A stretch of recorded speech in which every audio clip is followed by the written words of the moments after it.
जम्मू के कठुआ में यूपी के सीएम योगी आदित्यनाथ भरेंगे हुंकार। चुनावी प्रचार के लिए आज कठुआ दौरे पर रहेंगे सीएम योगी। जिले के खेल मैदान में जनसभा को संबोधित करेंगे। सीएम के दौरे को लेकर तैयारियों को किया गया पूरा। कठुआ, डोडा, उधमपुर लोकसभा क्षेत्र से तीसरी बार बीजेपी उम्मीदवार डॉक्टर जितेंद्र सिंह के समर्थन में चुनाव प्रचार करेंगे सीएम योगी। जम्मू कश्मीर में जनता के बीच गिनाएंगे काम। तेजस्वी यादव का वीडियो वायरल। चुनावी भागदौड़ के बीच हेलीकॉप्टर में भोजन करते नजर आए तेजस्वी यादव। समाजवादी पार्टी के महासचिव शिवपाल यादव का बड़ा बयान। कहा, बीजेपी झूठे मुकदमों में जनप्रतिनिधियों को भेज रही है जेल। कहा, अगर मैं गुंडों का सरदार हूं तो बीजेपी प्रत्याशी उनके चिले हैं। आज के एमएलए, एमपी के साथ साथ मुख्यमंत्रियों को जेल भेजा गया झूठे मुकदमों में।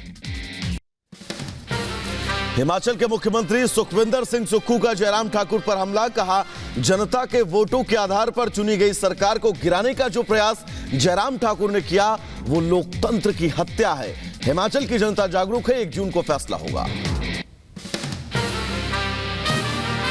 उस सरकार को नोट के दम पर गिराने की कोशिश जो जयराम ठाकुर जी ने की है, जो लोकतंत्र की हत्या की है। हिमाचल का जनमानस जागरूक है। हर 5 साल के बाद सरकार को बदलता है और 5 साल के लिए उस सरकार को बनाता भी है। त्रिपुरा में केंद्रीय मंत्री प्रतिमा भौमिक की रैली। प्रतिमा भौमिक ने साइकिल रैली निकाली। राजस्थान के मुख्यमंत्री भजनलाल शर्मा ने जयपुर में किया रोड शो। बीजेपी उम्मीदवार मंजू शर्मा के समर्थन में मांगे वोट। योग गुरु बाबा रामदेव का विपक्ष पर हमला। कहा, हिंदू धर्म की अवहेलना करने वालों को राजनीतिक रूप से होगा बड़ा नुकसान। बाबा रामदेव ने नारा दिया, आओ करें मतदान की चोट और मिटाएं लोकतंत्र के खोट।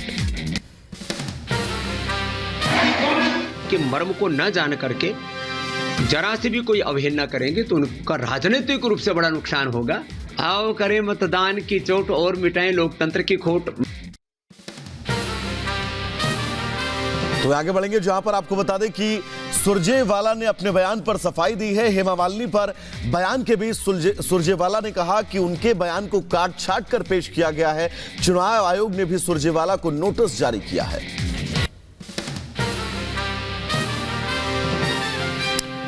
और कांग्रेस आगामी चुनाव से पहले लगातार सामने आ रही है। विपक्षी गठबंधन में टूट की तस्वीरें। एक बार फिर समाजवादी पार्टी के विधायक ने कांग्रेस पर हमला बोला है। यूपी के रायबरेली सीट पर कांग्रेस की ओर से प्रत्याशी न घोषित किए जाने पर सपा विधायक मनोज पांडे का गांधी परिवार पर निशाना साधा है। उन्होंने कहा, कई दशक से गांधी परिवार चुनाव जीता है और आज कांग्रेस पार्टी को प्रत्याशी नहीं मिल रहा है। इतना ही नहीं, मनोज पांडे ने कांग्रेस पर रायबरेली की जनता से छल करने का आरोप भी लगाया है।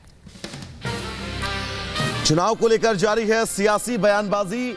एसपीएसपी के अध्यक्ष और यूपी के मंत्री ओम प्रकाश राजभर ने विपक्षी गठबंधन पर बोला हमला। कहा, इन लोगों ने गठबंधन बनाया और इसे बनाने वालों का साथ उन्हें छोड़ दिया। नीतीश कुमार उनमें से प्रमुख थे, लेकिन उन्होंने गठबंधन को छोड़ दिया। राजभर ने जयंत चौधरी, ममता का भी नाम लेकर कांग्रेस और सपा पर तंज कसा। कहा, कांग्रेस के पास आखिर है क्या, और सपा 2014, 17, 19, 22 में हारे और इस बार भी हारेंगे। बिहार में भी जारी है सियासी संग्राम। बीजेपी लगातार आरजेडी पर दाग रही है सवाल। बिहार के औरंगाबाद में आरजेडी प्रमुख लालू प्रसाद यादव पर उप मुख्यमंत्री सम्राट चौधरी का हमला। चौधरी ने कहा, लालू प्रसाद यादव कुछ भी करें उससे कोई फर्क नहीं पड़ता।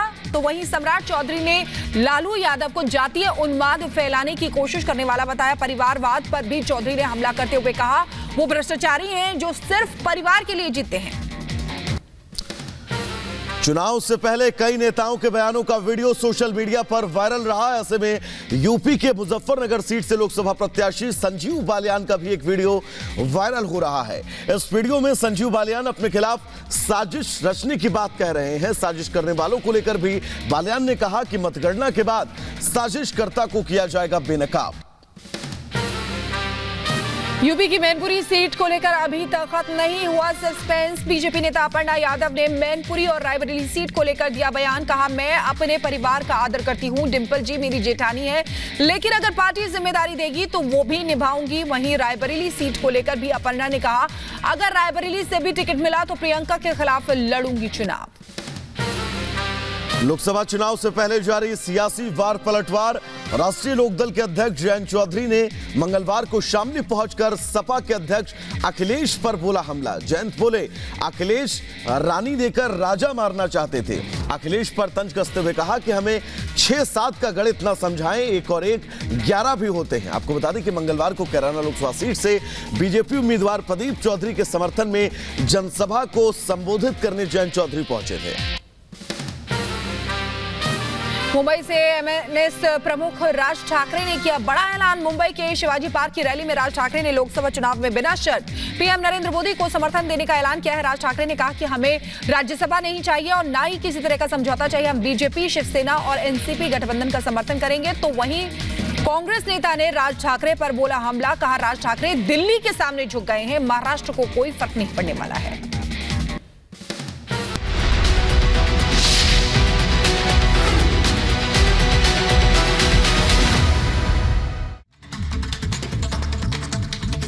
अखिलेश यादव पर जयंत चौधरी का हमला। कहा, अखिलेश रानी देकर राजा को मारना चाहते थे, हमें 6 से 7 का गणित ना समझाएं। 1 मिनट में पूरी खबर आपको दिखाते हैं।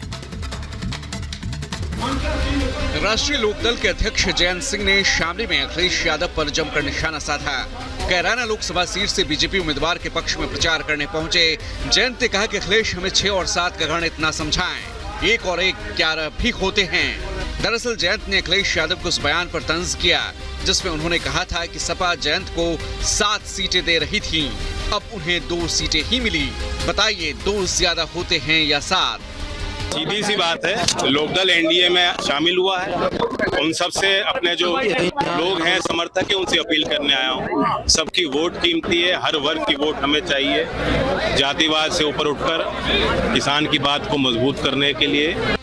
जयंत कुछ समय पहले तक अखिलेश के साथ इंडी गठबंधन में थे, लेकिन हाल ही में उन्होंने बीजेपी का दामन थाम लिया। अब जयंत साफ साफ कह रहे हैं कि उन्हें गठबंधन से बाहर निकलने का पछतावा नहीं है। Bureau report, Republic Bharat.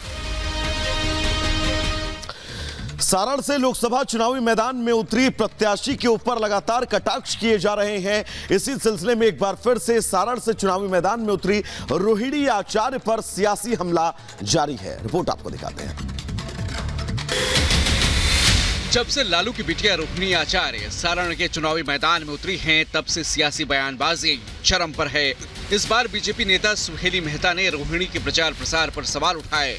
उनको इस बात का घमंड है और अपने को अपना क्रेज बहुत ज्यादा बटोरने की कोशिश कर रही हैं कि वो एक ऐसे भाई की बहन है जो न नौकरी करते हैं न व्यापार करते हैं, फिर भी 350 करोड़ के मालिक हैं। रोहिणी के खिलाफ बयानबाजी ये कोई नई बात नहीं है। जब से लालू यादव ने रोहिणी को सारण संसदीय सीट से उम्मीदवार बनाया है, तब से ही वो बीजेपी नेताओं के निशाने पर हैं।